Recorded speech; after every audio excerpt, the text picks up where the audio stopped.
यदि आप किसी निजी कंपनी, फैक्ट्री या कार्यालय में कार्य करते हैं और कभी आपका वेतन समय पर नहीं मिला या बिना कारण नौकरी से निकाल दिया गया या आपसे आवश्यकता से अधिक काम कराया जा रहा है, तो आज का ये वीडियो आपके लिए महत्वपूर्ण है। नमस्कार मित्रों, मैं समीर आप सभी का स्वागत करता हूं। आज हम बात करेंगे नए श्रम न्यायालय और नए श्रम कानूनों के विषय में, जो प्रत्येक कर्मचारी और श्रमिक के अधिकारों की रक्षा के लिए बनाए गए हैं। अधिकांश लोग परिश्रम तो करते हैं, परंतु अपने अधिकारों से अनभिज्ञ रहते हैं। इसी कारण उनका शोषण होता है। आज का ये वीडियो देखने के बाद आशा करता हूं कि आप अपने अधिकारों को स्पष्ट रूप से समझ पाएंगे। श्रम न्यायालय क्या होता है? श्रम न्यायालय एक सरकारी न्यायिक संस्था है जो कर्मचारी और नियोक्ता के बीच उत्पन्न विवादों का समाधान करती है। यदि वेतन नहीं दिया जा रहा, ओवरटाइम का भुगतान नहीं हो रहा, बिना सूचना नौकरी से निकाला गया है, पीएफ या ईएसआई नहीं दिया गया है, कार्यस्थल पर उत्पीड़न हो रहा है, तो आप श्रम न्यायालय की शरण ले सकते हैं। नया श्रम न्यायालय तंत्र क्या है? सरकार ने पुराने श्रम कानूनों को समाप्त कर 4 नए श्रम संहिताएं, लेबर कोड्स लागू की हैं। ये 4 श्रम संहिताएं हैं: वेतन संहिता, औद्योगिक संबंधित संहिता, सामाजिक सुरक्षा संहिता, कार्यस्थल सुरक्षा एवं स्वास्थ्य संहिता। इनका उद्देश्य है श्रमिक के अधिकारों को सुदृढ़ बनाना और नियोक्ता की जिम्मेदारी तय करना। वेतन संहिता, इस संहिता के अंतर्गत न्यूनतम वेतन सुनिश्चित किया गया, समय पर वेतन देना अनिवार्य है, ओवरटाइम का भुगतान आवश्यक है, समान कार्य के लिए समान वेतन। यदि कोई कंपनी वेतन देने में लापरवाही करती है तो उस पर जुर्माना और कानूनी कार्रवाई हो सकती है। औद्योगिक संबंध संहिता, ये संहिता नौकरी की सुरक्षा से संबंधित है दोस्तों।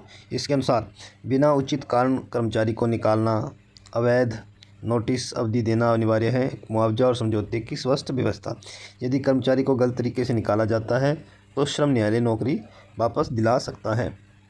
सामाजिक सुरक्षा संहिता, इसमें शामिल है भविष्य निधि, पीएफ, कर्मचारी राज्य बीमा, ईएसआई, ग्रेच्युटी, पेंशन, बीमा सुविधाएं, चाहे आप निजी कर्मचारी हों, संविदा कर्मचारी हों, गिग वर्कर हों, आप भी संहिता के अंतर्गत आते हैं।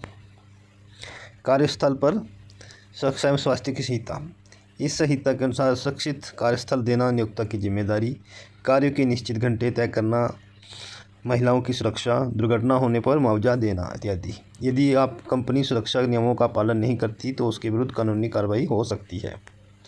श्रम न्यायालय में शिकायत कैसे करें? पूरा तरीका ध्यान से समझिए।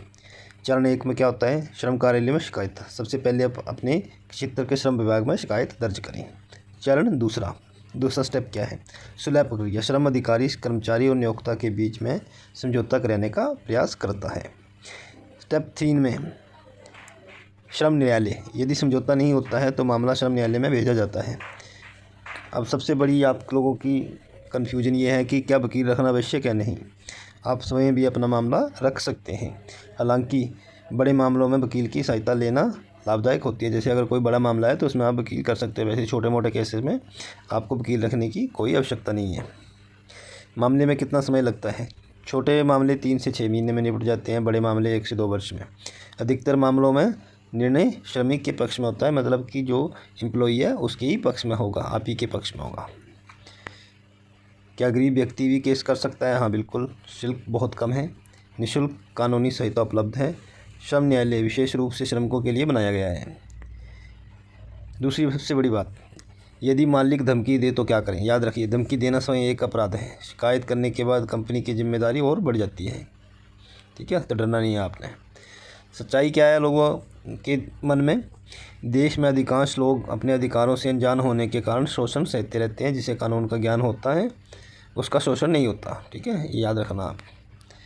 आप मेहनत करते हैं तो आप भीख नहीं, अपना अधिकार मांगते हैं। श्रम न्यायालय आपका शत्रु नहीं, आपका रक्षक है। आपको वहाँ पर अपनी आवाज़ ज़रूर उठानी चाहिए। अगर कोई आपके साथ गलत कर रहा है, कुछ कंपनी में कुछ गलत चीज़ें हो रही हैं, इन सब में जो भी मैंने आपको बताया, तो आप न्यायालय में जा सकते हैं और अपना हक पा सकते हैं। यदि ये जानकारी आपको उपयोगी लगी हो तो इसे अधिक से अधिक साझा करें। टिप्पणी में, कमेंट में ज़रूर लिखिए कि मैं अपने अधिकारों को जानता हूँ। धन्यवाद। जय हिंद।